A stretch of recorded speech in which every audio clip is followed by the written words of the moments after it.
I always tell people, like, they're so afraid to feel, try it, and then what? And then see, right? We're always afraid of like something that's going to happen when we don't even know if it's going to happen. We are stronger than we think. And I promise you, you are stronger than you think. And if you give yourself permission to feel that at night, let's say before you go to bed, that way if you have to cry all night long, you can cry all night long. But give yourself that 15 minutes of dedicated time to allow yourself to feel. It just doesn't last forever. That's just the reality of it, right? And from that, you're going to discover your strength.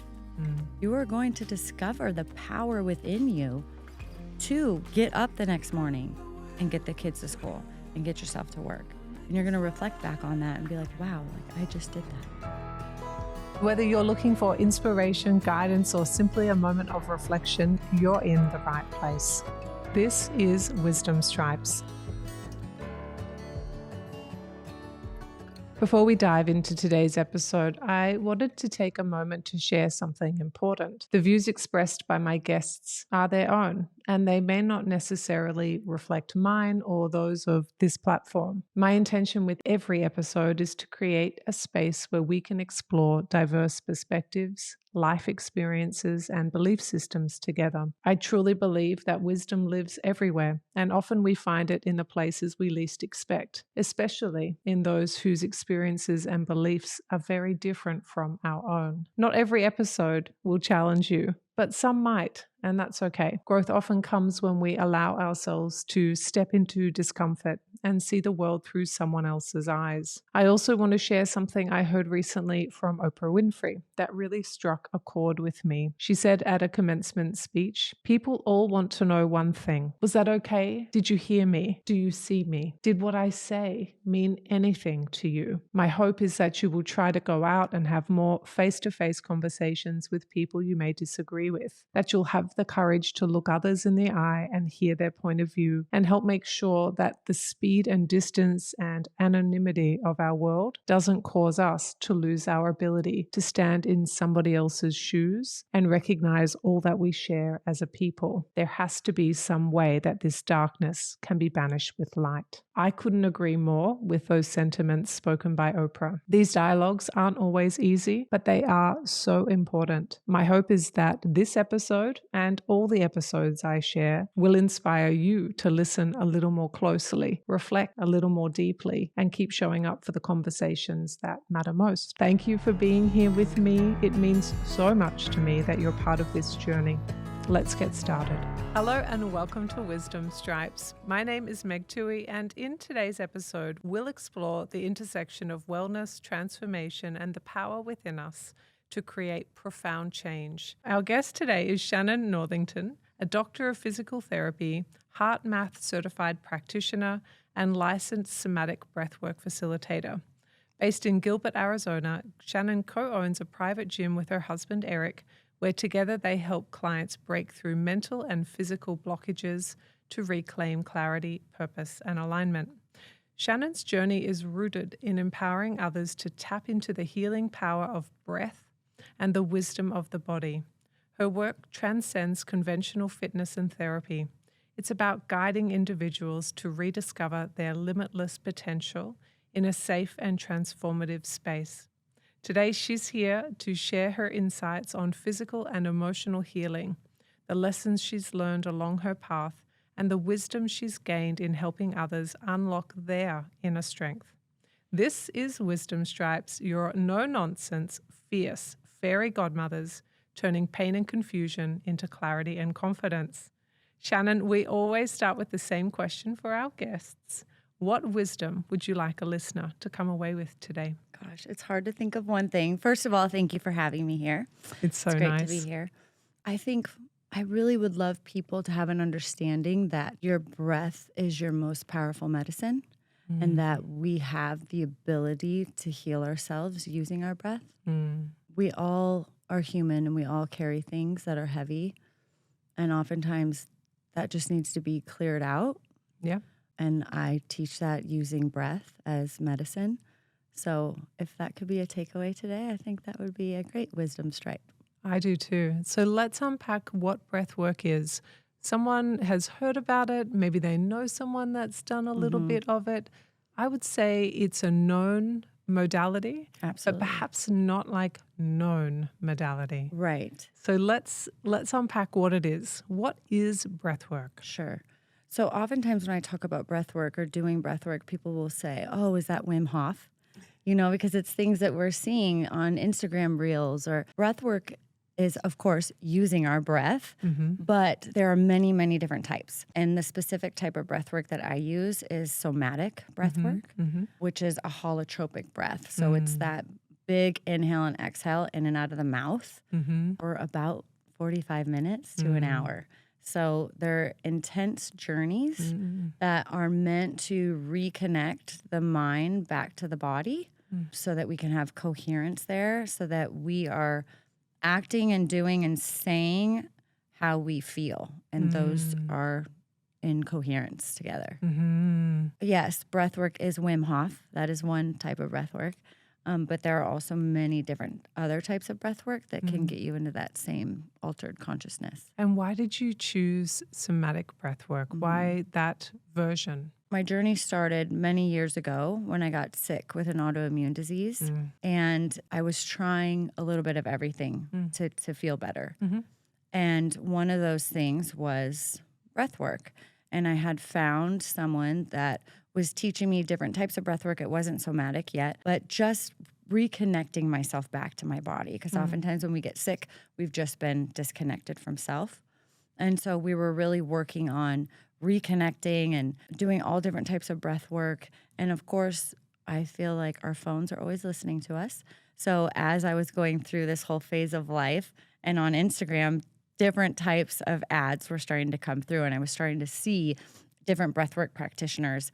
And one particular person popped up and just really resonated with me. And his name is Stephen Jaggers, and that was my mentor. And he started somatic breathwork, but I just felt a calling to it. And sometimes you just kind of go with your intuition. Yeah. And it was like a 4-day workshop. And I thought, what the heck? Why not? I'm always wanting to learn something new. I'm kind of getting into this space anyways. I had been working with this lady. She'd been coming to my house, and I had spread the news through other moms. So I had other moms that were coming over doing it. And I thought, if this is going to be my world, why not, be educated in all different types? And so my mom's a psychologist, and I asked her to come with me. I said, I think this would be great for your patients, and she kind of laughed at me and said, what type of witchery are you getting me into? Like, what is this? Because so many times people think it's woo-woo, And I said, no, I promise you it's rooted in science. Come learn and let's do this. And so we spent the weekend getting certified together, and the rest is history. So when I have big groups, she oftentimes will come and help me facilitate. So that must be nice to share that it was with a really her. cool thing to have. Yeah, to partner. What a lovely thing to share as mother and daughter. Yeah, I loved it. I love that too. Yeah. All right. Tell us a little bit about the science of the breath work, what it does and why it works. So as we hyperoxygenate, okay, we're breathing in and out of our mouth. We're hyperoxygenating our body, but we're also hyperoxygenating our brain, right? And so when that happens, certain things start to change within our system. Our pH of our blood shifts, okay? And as the pH of our blood shifts, certain things in the brain start to shift. And so they are finding that frontal lobe, that executive functioning part of the brain, actually starts to slow down. And when that slows down, it then opens up that more primal part of the brain, the subconscious. And so as we're going through this breathwork journey, I'm using different cues and commands to tap into that subconscious, because in that subconscious brain is where so many of our self-limiting beliefs live. And we all have them, even if we're not aware of them. I'm not good enough. I'm not lovable. Fear of failure. And so it can be a really powerful place to be able to tap into a part of our brain that we're using all day long, right? We're using our subconscious 96% of the time. We're coming from that subconscious place. And so being able to get in there and rewire a lot of those limiting beliefs is just a really powerful thing. Yeah. Now, on the way into this interview, I think I heard you talk about doing this in group spaces and doing this with people in a collective way. Can you talk to us about that experience and what that's like? I love big groups. I think there's so much power in healing in community. I'm a huge proponent of getting back to community. I think we've gotten away from that. We all want, especially women, right? Well, men too, but I feel like this, like, I'm independent, I'm self-sufficient, I can do this on my own. While those are great attributes, I believe that the healing space needs to be as a collective. And so, yes, I typically like to run groups anywhere from 10 people to, I've done as much as 150, where we're going through this journey together and we're healing collectively. They often say, like, in order to heal, you need the presence of a witness, right? And so sometimes someone just going through it with you, even just witnessing you go through it, can help be a catalyst for that healing. Do you think there's something in the power of the subconscious, in the collective unconscious? And could you talk to us about that? Yeah, I do. And I think the more we become aware of this healing power that we have within ourselves collectively, I think it starts to reverberate through the universe. And I think people can really feel that. I know there are different organizations that will put together like days where it's like, I want today at this particular time, I want you to bring all of your energy and all of your focus towards love and healing, right? And they get all these people together to do it. And it's like, that's real. That energy is real. And that is able to like magnify out, I think, further than we even really understand, you know, but our magnetic fields are measurable, you know, having that positive impact of like, what am I giving out to the world? What am I giving out to the universe that's real?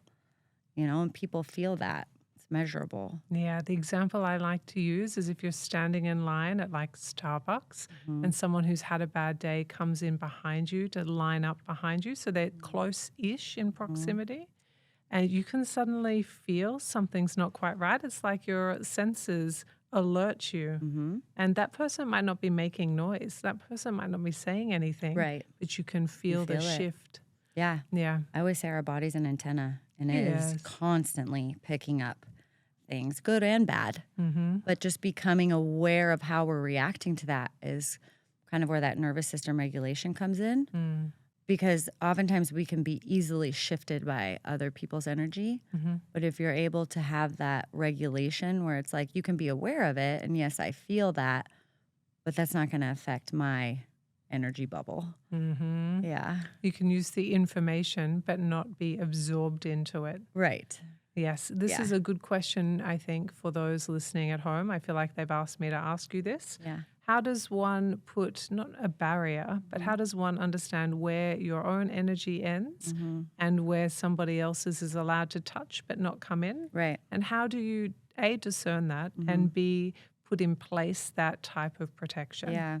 I think it's like anything else, it's practice. So awareness is the first step, right? So becoming aware of like, how do I feel when I'm around this person? So let's just say, for example, there's a family member. Every time you're around Aunt Sally, you just don't feel good, right? And so it's like, okay, I'm aware that I don't like the way I feel when I'm around Aunt Sally. So next time I'm around her, I'm going to practice acknowledging the feeling. How is this making me feel? It's making me feel kind of uncomfortable. Tuning into maybe where in my body, where am I feeling that? Okay.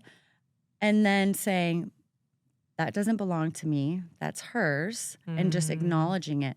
And sometimes I like to use imagery. I mean, visualization is really powerful. And just visualizing yourself, like literally breathing that out or moving it out. That's why shaking and tapping is so popular, because you're literally moving that energy out of your body. And I think as you get stronger at practicing that, then you no longer have to move or shake. You can literally just think it and say, okay, like I'm aware. But like a little flick. It's gone. Little shimmy. Yeah, Yeah. exactly. I like that too. Yeah. You know, you saying something about Aunt Sally has triggered me into a different direction. So buckle up. Yeah. We're heading in. Yep. We're heading left. Okay. We're taking a left. Okay. So I think we all have an Aunt Sally in our life. Yeah. I think we do. Yeah. And some Aunt Sallys have to do with Aunt Sally's energy. Yeah. And sometimes I think the Aunt Sally is somebody who is important to us who might have hurt us. Mm-hmm. And so when we're in a room together, I don't want to make you Aunt Sally, but we are across the road from Sure. it. Okay, so Yeah. if you're Aunt Sally and Yeah. I'm your niece, Yeah. and I come into a family function and my body repels me away from you Mm-hmm. without my mind, Yeah. what might you make of that? It's triggering you in some respect. Let's talk about Yeah. the wisdom of the body, Mm-hmm. because sometimes bodies know things before brains do, Mm-hmm. right? Yeah. So we've all got an Aunt Sally, and this Aunt Sally is pretty heightened. So we're in the kitchen together. Mm-hmm. Aunt Sally goes this way, and my body, because you're Aunt Sally, turns me away and takes me the other way Yeah. before I even know what I'm doing. Right. So there's a trigger. Right. What might we guess my body is aiming to do when it does something like that? It's protection, Yeah. right? Yeah. We're protecting. And maybe you're protecting little Meg, and we don't know what Yes. happened to We little don't Meg. know. Mm-mm. Yeah. But I think it's important to tap into that intuition. And I say that in every single breath class, that our body always knows innately what we need, always. And oftentimes by body, I'm also talking about our heart. Yeah. And our heart has its own brain, right? And our heart signals our brain before our brain signals our heart. So this heart came first in development in utero. And so being able to tap into the heart brain and what your heart's telling you is really what's happening there, you know, and how important it is to listen to it and respect that. And sometimes we don't have to know why. It's like, I'm just listening to my intuition. Of course, I think human nature naturally wants to try to figure it out. We want to know, but we don't have to. It's okay. No. And that's the same thing with like everyone that comes in. And, you know, we all have stress, we all have trauma, we all have things that have happened to us. And they oftentimes want to worry about fixing it. Like, what do I need to fix? And it's like, nothing needs to be fixed. We just need to reharmonize. We just need to come back together as one, right? That energy's just been chopped up along the way, and we're just reharmonizing that energy. So we, I think, are exploring the wisdom of the body. That's, I think, what you and I are doing. And if we take the idea that the heart came first, which we can see on CT scans, I think they're called pregnancy scans. Yeah. We can see the heart comes first, and then the rest of the embryo develops. So the heart is the epicenter, and the wisdom lies within there. And then there's like this harmony between body, mind, and spirit. Right. Heart, body, mind, and spirit. What and how does our heart discern what the right thing is for us? What's the wisdom of the heart? Yeah. I think it's learning how to listen. That's always one of my key parts of breathwork as well at the end, is I ask you to connect to your heart and listen. What message does your heart have for you? And there are several exercises actually that you can go through and do where they'll have you, for example, think about a work project, okay? And you're trying to come up for new ideas for this work project. And they'll say, okay, get into your mind and just really like try to think of different ideas. And you'll jot down different ideas. Then they'll say, okay, stop. Now I want you to go and I want you to do the same thing and think about this work project. And I want you to come up with ideas, but I want you to connect with your heart first. And so they'll take you through this heart coherence of connecting to your heart space. And then they'll ask you the same question. And the clarity and inspiration that is able to come through is typically so much stronger than when you're just thinking from the mind. So it drops you into your body through the breath, Mm-hmm. and then the body and the mind connect. And then the answer is amplified or clearer Right. or sharpened Right. focus. And that's due to coherence. Heart And so coherence. that's actually measurable with heart rate variability. And so you can wear, you know, that stimulator on your ear and actually track the feelings, and you'll watch it. And as that heart rate variability gets in sync, and it's like this pretty little undulation, you'll realize like how clear and focused you are. The purpose of that, though, I think in real life, because I never want people to think that like that's just how we go about our day and like this perfect heart rate variability. That's just not realistic. I always like to tell people it's great to practice it so that you know what that feels like. That way, when we are stressed or put in a stressful situation, we know how to return back to that spot, you know? Mm-hmm. So, yeah, but that's all based on that coherence. So, curious question. Curious minds want to know. Mm-hmm. Heart coherence is based on heart rate variability. Mm-hmm. Heart rate variability is heart coherence. And what that means is this ability to access wisdom Mm-hmm. that comes through body, mind, soul, spirit. Right. How is that different to flow state, if it is different? I wouldn't say that it is much different, to be honest. I think there's so many different ways to describe it because I remember too learning about the bell curve with athletes and how you want to be in that like optimal performance at the top of the bell curve. Yeah. And I remember when I was learning about heart rate variability and coherence, I was like, oh, it's the same as the bell curve. We're all just trying to get to that optimal state. Mm-hmm. So I would say that's one and the same. So let's play because Yeah. this is real fun. Mm-hmm. My understanding of flow is that you need something that's a bit tricky, but just within your capacity. So you enter this state of I can never say that word, you say it, dynamic. Yeah. Ness. Oh, yeah. Dynamicness. It's not it. Oh, I was like, that's too easy. It's close. Okay. Yeah, you enter this space where it is tricky, so it's got your full attention. Yeah. And you can drop into flow. Right. And as you drop into flow, you can stay there for a cycle or two until your body kind of gets tired. But it actually is an energizing space. It's good for your body. It repairs and regenerates when it's in flow. And you can produce this wonderful output of work as well. Right. Does that match what heart coherence is? Yeah, in a way, because with heart coherence, when you're in that state of perfect heart rate variability, that's when you're going to have the most clarity and probably be the most efficient with energy because you're not wasting energy on, being anywhere else. So I think that's really similar. You just get there a different way. Different way. Yeah. You get there a different way.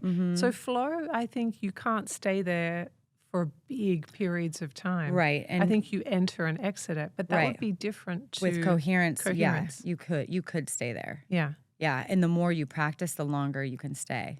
And when I was learning it, they were telling us to do it in places like when you're going to the bathroom or when you're taking a shower, when you're driving a car, like you're waiting in the pickup line for your kid.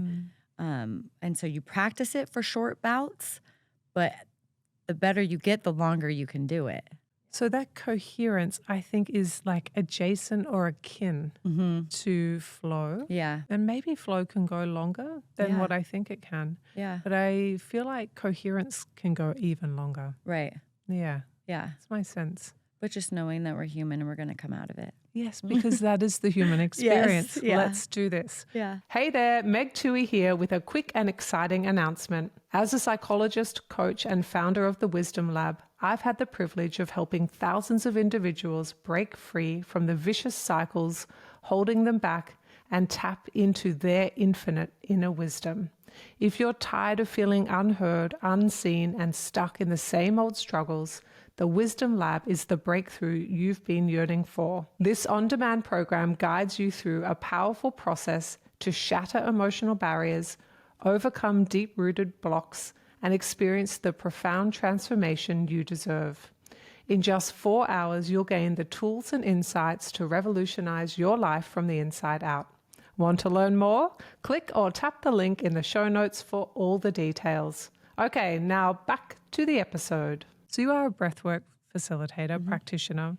You also have a doctorate in physiology, human physiology? Physical therapy. Physical therapy. Yeah. So my undergrad was kinesiology. Okay. And then post-grad was physical therapy. So I was a physical therapist for a minute. And then I got pregnant.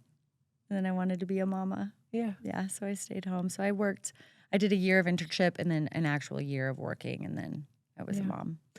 And so how much do you use your undergrad, your postgrad? How much does that inform the work that you do? A lot. It And I does. think probably more than I realize. Yeah. Do a lot of hands-on body work when I'm working with someone that's going through a breathwork journey. And I feel like I have that hands-on healing just from being a physical therapist.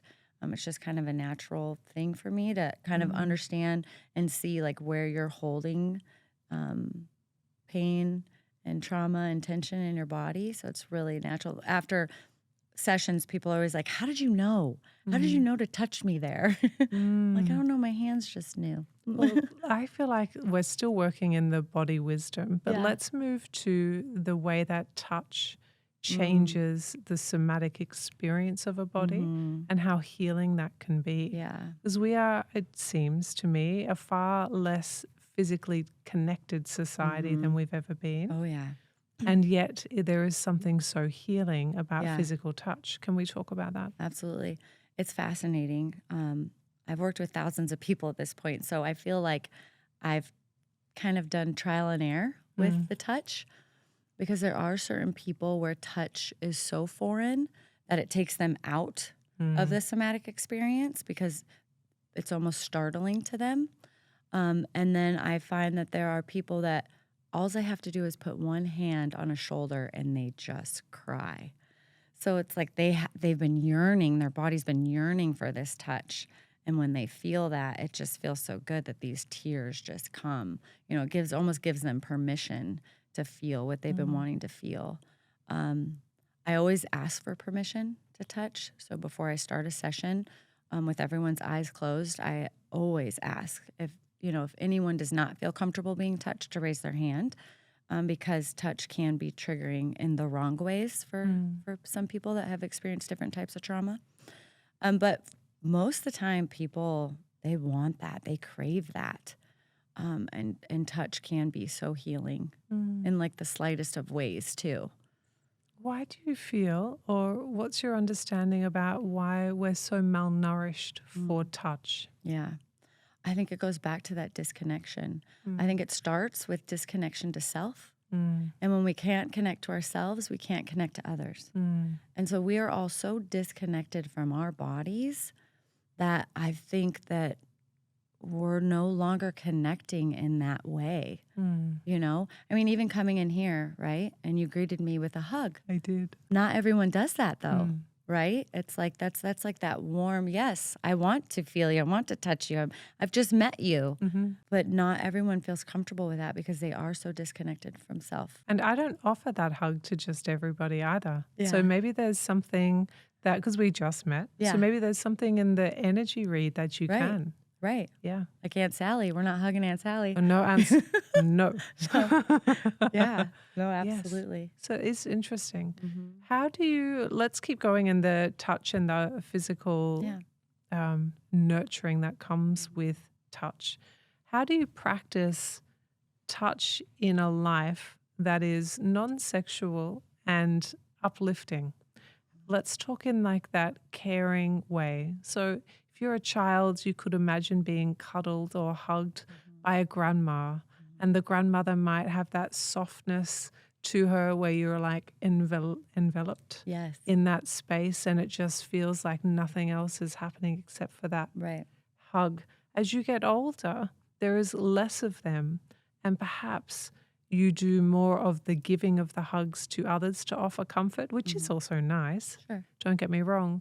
But how does a middle-aged woman or man add more non-sexual, comforting touch to their life?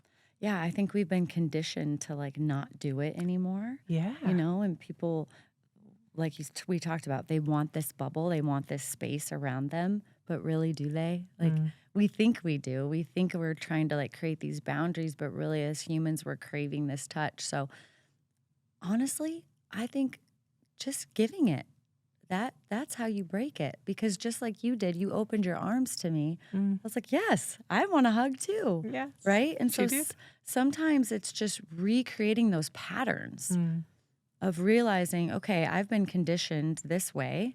In order to change that, I need to repattern that. You know, and obviously you don't want to be weird about it, but I think it's okay. I think it's okay to offer that, hi, it's good to see you, with a touch on the shoulder, or, giving hugs.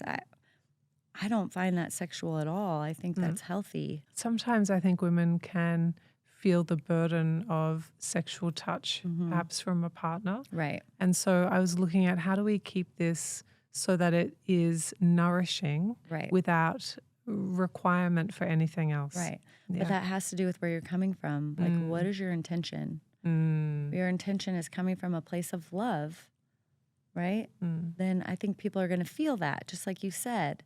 That's that energy vibration. So really focusing on what vibration am I coming forward with, And I think if that intention is love, peace, joy, like, people are going to feel that. Connection. Yeah, it's like your connection. heart is open. Yes. Yeah.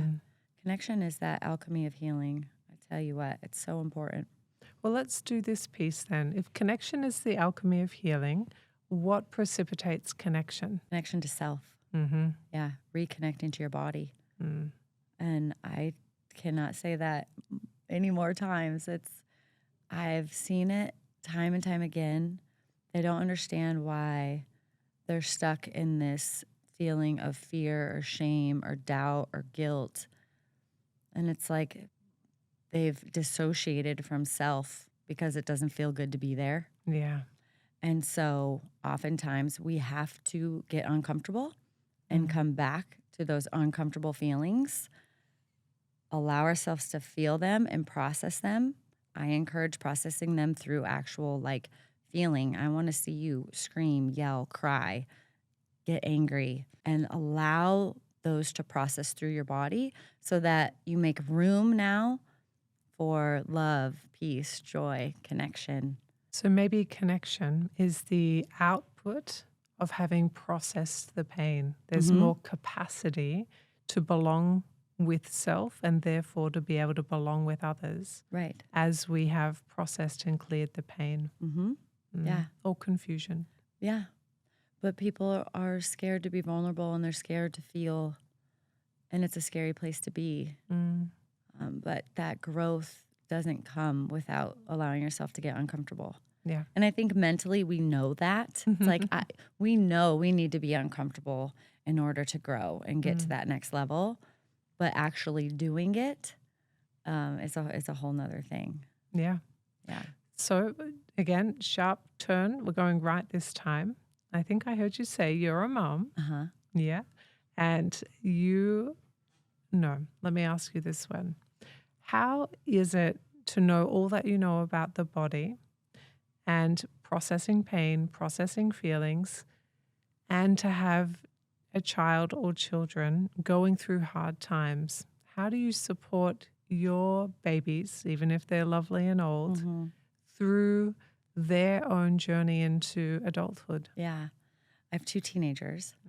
So they've gone through plenty of things. My son especially, he's gifted. He has ADHD, a little bit of OCD. He's struggled a lot of bullying. And so teaching him this happy medium of allowing yourself to feel, but also learning how to be strong, right? You can't always be the one crying on the playground in 9th grade. And so it's teaching them this healthy balance of, okay, in the moment it hurts and you're going to put on a strong face. But when you come home at night, allowing yourself to not just bury that, but feel it and process it and talk to me about it. Getting a 15-year-old boy to talk about it is not easy. And I feel like I'm pretty skilled in this area. And he still, struggles to tell me things. But it's, finding just that right time. For him, when he was young, it was right before bed. Now that he's older, it's on the drive to school. And so it's like you just find these times to allow them to kind of process through those feelings. How does that make you feel? Is that still bothering you? Coming from more of like not telling him what to do, but being curious about it. And I feel like the more curiosity I have, the more he's willing to share. Yeah. Because, of course, I don't know anything.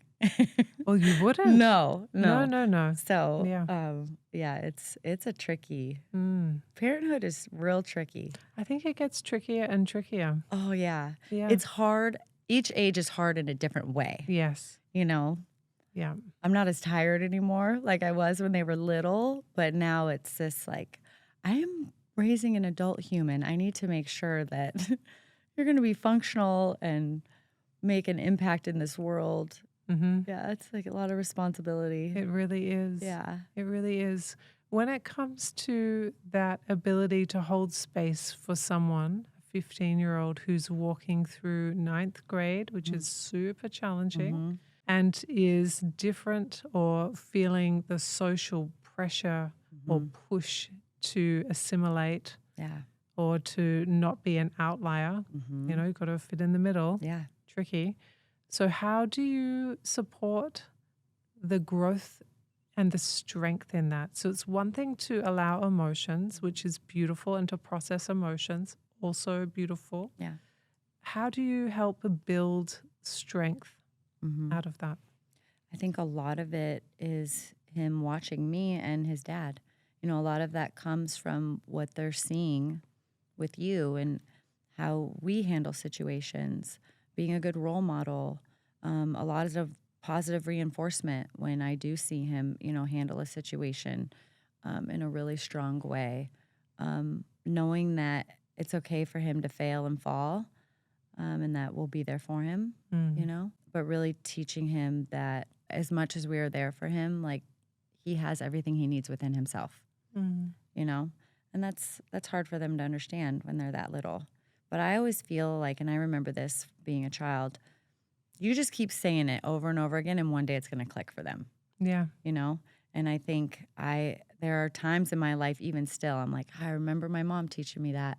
I remember my mom telling me that, and it's like, even in the moment, I may not have believed her or really cared what she was saying, but it's in there, Yeah. I often will find myself hitting a time in my life where I'm like, I don't know what to do here. And I'll go into my mind's eye of all the adults that helped me grow, or if I witness them walk through something, until I find one that's done it in a way that resonates. And then I think, what did they do? What did they say? Right. So it does all get stored in there. Absolutely. That's what I think. Absolutely. Yeah. Yeah. The thing about parenting, especially when you've got those bigger, more complex issues, is you often can't solve it for them. You lose that ability once they leave elementary school. Maybe you can do a little bit in middle school, maybe. But once you get past those ages and stages, you become more of the coach. Right. Yeah. Yeah. You can't solve something really. And you recognize it's their journey. And so it's like, he needs to go through all of this. And whatever that reason is in the end, I don't know yet. But there is a certain type of intuition that I feel watching him experience all of this. It's like, this is going to serve him one day. Right. Because we get to, and this is the lucky thing about being a parent, we get to witness their whole life. Yeah, it's amazing. That is amazing. I know. Yes. All right. Let's move to a different topic. Okay. I'd love to know and to hear about, and so would our beautiful listeners, one of the hardest things you've overcome in your life. Kind of what was it? And who did you have to grow into, become on the other side of it? Divorce. Divorce was the hardest thing that I've been through. It's hard. Divorce is hard. Even if it's a good thing in the end, it just sucks. Divorce sucks. Like there's no way to sugarcoat it. And I think it really humbled me because we had been together for 18 years and I never thought that we wouldn't be together. But recognizing that sometimes there is a different path that is meant for you and that's okay. But kind of sitting with those feelings of like, this is my lowest low and I've hit rock bottom and all right, we're going to grow from this. Really changed my perspective on life. I've heard a description about divorce as being like a big oak tree, and one of the main branches is cut off, and that branch never grows back, but it does heal, and the tree continues on. Right. and you can always You see see the little knob. where the branch came off. Yeah. And that feels like an accurate description. I think it does too. Does it feel like that for you? Yeah. No, that's a beautiful way to describe it. Yeah. Yeah. I wonder, how did you build yourself into a new life? A lot of patience. It definitely wasn't overnight. Mm. Day by day. I remember telling someone, they're like, how did you do it? I'm like, I don't know. I just put my head down and I just did it. So it's like one day at a time. What am I going to focus on today? What am I grieving today? Right? And day after day after day, that grief just gets like a little bit less and a little bit less. And it never really goes away. I still have days where I'm like grieving what was, or, you know, what we had or what could have been. But I think that's very healthy and normal, rather than just kind of ignoring it and saying, no, I'm fine. But yeah, it really was one day at a time, allowing myself to sit in those feelings. Anger too came until it was a day where I was like, I got this. Like, I'm still me. Like, I haven't gone anywhere. You know, I may have lost that branch, or I may have lost that part of me, but I'm still here. And it's like, okay, once the grief and the anger kind of subside, then you can focus on, who am I? Like, did I lose myself in this marriage? And you start asking yourself these questions of like, what is my soul's mission? What is my purpose? What, you know, for so long when you're married, your purpose is to be the wife, or to be the mom, to be the homemaker, you know, and it's like you lose yourself. And so I think there was this big epiphany of like, who are you? You know? And it kind of became fun to like rediscover that person. And then you start feeling the same feelings of like that childlike behavior, you know, of like, oh yeah, this is who Shannon is, you know? Do you feel like it came through with a clearer vision this time? Like the second time around, because you'd been with someone for 18 years and then you had this space. And when you had that space, were you more consciously aware of the choices you were making or the insights that you had? Absolutely. I'm sure age helps with that too. I think it might. Yeah. And everything helped, you know, being a mom, being more educated, being aware of the importance of space, being aware of the importance of connection. I often think like getting into breath work, because I got the autoimmune disease, was so random. You know, it was just kind of like out of nowhere. And after the divorce, I looked back and I was like, if I hadn't gone through learning how to regulate my nervous system, I don't know how I would have got through what I got through. So it's like all these things that align in our lives, you know, as cheesy as it is to say, it really is all meant to be. Like it all is happening perfectly as it should, even when it feels like it's falling apart. Yeah. And often things do fall apart, you know, the darkest before the dawn. Yeah.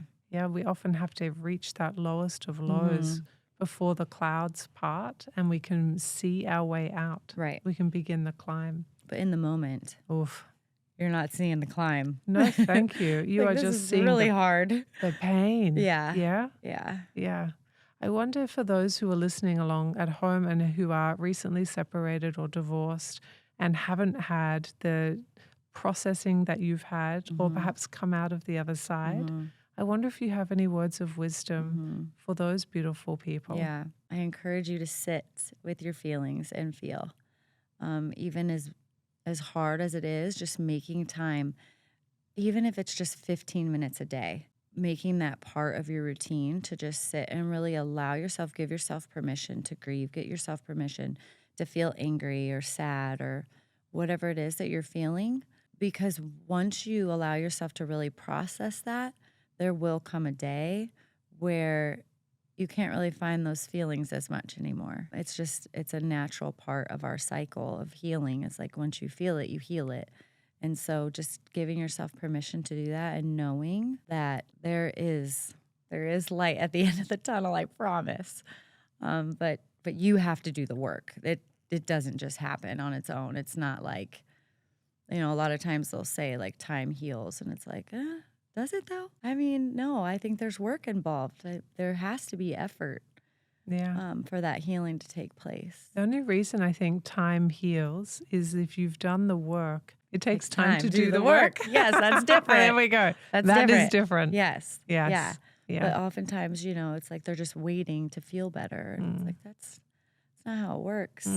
Yeah. So I love doing what I'm about to do. I'm going to give you a whole lot of yeah buts from the audience that I can feel. Yeah, but ready? Yeah, but Sharon, you don't understand. My pain is so painful that if I sat and felt it, I would never be able to get up and go to work. I'd never be able to get the kids ready for school. I'd never be able to make the lunches. I wouldn't get the laundry done. I cannot afford to fall apart right now. I am the only one holding it together. Yeah, but you don't understand how bad this is for me. So it's all well and good to say I should go and feel it. But if I crack that lid open, all hell might break loose.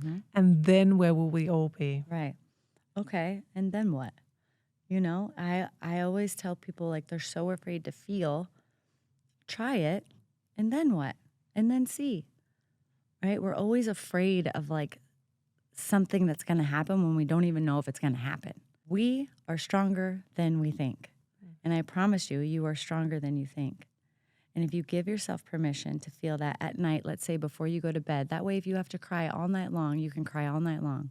But give yourself that 15 minutes of dedicated time to allow yourself to feel. It just doesn't last forever. That's just the reality of it, right? And from that, you're going to discover your strength.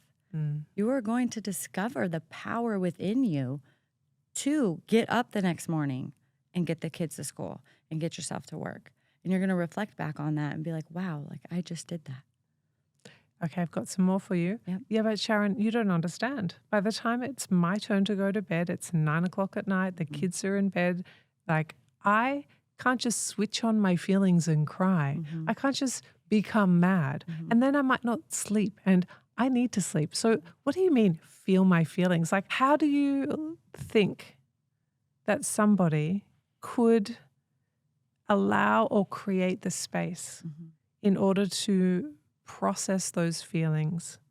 Because the thing about processing those feelings is it's all very well and good to make time, but if you're sufficiently numbed from the day, maybe you've had a glass of wine, maybe you've been on TikTok for half an hour, and you've got yourself into a little bit of a stupor where you can't quite feel your feelings.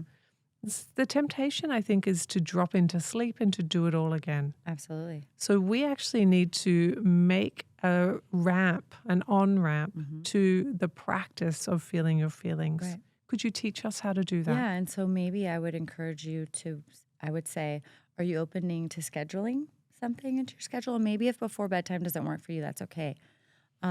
But it doesn't have to be every day. Would you be open to doing it maybe once or twice a week? Right? And so oftentimes they would say yes. Okay, let's find one time this week that we could schedule that into your day, right? And make that commitment to yourself. Just like you make commitments to your children and your work, you're going to make that commitment to yourself because you're putting yourself first. You are important, right? Without you, you don't have this job. You don't have these kids doing and going where they're supposed to be going, okay? So I think I would encourage some sort of scheduling. I also would encourage any of the breathwork apps. I mean, there are so many, there's literally no excuse. Between YouTube and apps, find one that you resonate with, right? Sometimes that's just trial and error. People often think of breathwork, they think of meditation. I don't want to meditate. I can't meditate. I can't quiet my mind. I hear that all the time. I'm not asking you to meditate. No one's asking you to meditate. All I'm asking you to do is reconnect to your body. And sometimes that's literally just laying there quietly and connecting to your heart and just saying, how do you feel today? Where do you feel that in your body? And just getting curious with yourself, just connecting to yourself. You don't even have to do breath work. You can just lay there and connect with yourself. And sometimes that is just enough to get people to be like, oh, whoa, I do feel a certain way. I love this conversation so much. I feel like I might add something that if you pop maybe your left hand on your heart and your lower hand, maybe just under your belly here, that could be a nice thing. Yeah. So how nice might that be for anyone tonight that wants to take the challenge to lie down in a quiet room for 15 minutes and just connect? And I always say, put on your favorite music. Oh, that's nice. I think music is so powerful. Yeah. When I was going through my divorce, I would purposely put on songs that made me cry. Yes. Because I was the same way. I was very numb. And I couldn't find anger to save my life. And everybody was like, how are you not mad? I'm like, I don't know. It's just not there. There's too much sadness. I can't even reach anger. So I would put on the saddest song I could think of. Yeah. And purposefully. Like sometimes you have to force it. Yes. And it's or like, at least meet it just with to find it. Like, the idea of homeopathy is that you treat like with like. Yes. And so sometimes I feel like trying to begin the expression of emotion, you need to find the poignancy of an external medium, like a song or a movie. Yes. And you find that and it can match to what you're feeling. And then we have that experience and we have that release. Right. So that is another on-ramp too. Yes, absolutely. Yeah. I like beaches. I find watching that movie Beaches, that is a good on-ramp for me. Or The Notebook. That one gets me every time. Right? Yeah. And so those are good ways to do it too. Yeah. It just allows you to connect in. And you can also watch uplifting ones that allow you to lift into something brighter as well. Yep. Yeah. Yeah. Yeah. I like using those external things. So there's lots of ways that you can connect with self and begin the process of establishing that relationship. Because when you do, then you can start to feel what it's like to be you. Yeah. And that's really important. Yeah. Yeah. Absolutely. Then we can let the emotions shift through. We can take the data from the emotions and we can then say, well, this is what that meant to me. Right. That makes sense. Or just allow it to be. And sometimes we don't even have to have answers for it. Yes. Yeah, like literally zero judgment. It just is. And then we're moving on. And we know that we've now cleared and we've made room for something better. I feel like that's really beautiful. Now, we've all made friends with you in this time. We're all feeling very at home with you, Shannon. So we're going to go out to the porch. Okay. Grab yourself a drink, favorite one. You can have more than one drink if you're that kind of person. There's some nibbles here and there's some spaces around the porch for our listeners to gather. And we've got our blankets and we're kind of all curled up and it's just right. Yeah. And there's one last question for you while we all kind of are gathered in connection and harmony with you. And the question is, what last piece of wisdom or advice would you like to leave us with? Don't be afraid to be vulnerable. Don't be afraid to feel. Because on the other side of all of those feelings is something really beautiful. So I'm going to but you because that sounds really nice. Yeah, but. I don't know how to do that. Yeah, but what is vulnerability? Yeah, but what do you mean it gets better? Who wants to know this terrible thing about me? I can't tell you this terrible thing about me because if I do, then all of my shame and insecurity and worry will be known to you. And then how will you ever love me? And that's when I invite you to my Somatic Breathwork class. Because we are going to turn the lights off. I'm going to turn the music up really loud. You're going to close your eyes, and I'm going to get into that pretty little subconscious of yours, and we're going to rewire all those thoughts so that you can come out the other end going, I am worthy of love. Right? Yes. So if you're hearing the buts, might we guess that there's some opportunity for work to be done? Absolutely. And I would ask that question, are you willing to do the work? Yeah. Are you ready? Yeah. Will you choose to step in? And if you're not, that's okay. Yes. Yeah. Yeah. Yeah. Until it's not okay. Because let's be real. You can only shove it down for so long. Well, that's what's amazing about the human body is you'll get sick. Something will start happening within you. And then it's like, oh, why am I having anxiety? Why am I having depression? Why am I having panic attacks? Why am I suddenly got this autoimmune disease out of nowhere? You know, why do I have aches and pains? My low back hurts. It's Why like, have I got a headache? yes. Yeah. Yeah. Yeah. Well, Yes. So if your body is trying to communicate with you yes. and you're butting us Yep. all over the place, Yeah. these are good signs that you're ready for some processing. Yes. Yes. Exactly. You're ready for some wisdom to be alchemized Yeah. from your pain and confusion. Yes. Yes. But that's normal. Yes. And we all have it. It's the human experience. Yeah. Yes. That was a joy. Yes. It has Thank been you. such a pleasure to have you in the studio. been Thank great. you Thank so you. much for being here with Thank us. you for having me. I'm so glad. Yeah, it was great. Yes. Wonderful. Okay. I'd like to thank Shannon Northington for joining me today on Wisdom Stripes. In today's episode, we explored her path from physical therapy to holistic healing, breath work, and the lessons she's learned through that breath work and somatic practices, and how she's helping others reconnect with their inner power. If you enjoyed today's episode, make sure you're subscribed so you never miss an update. You can follow Shannon by searching at Northington Fit Couple and at Shannon Northington. And to stay connected with me, follow at Meg Tuohey Official on Instagram. Thank you for listening to another episode of Wisdom Stripes. I hope you gained a little wisdom today. My name is Meg Tuohey, and this is Wisdom Stripes.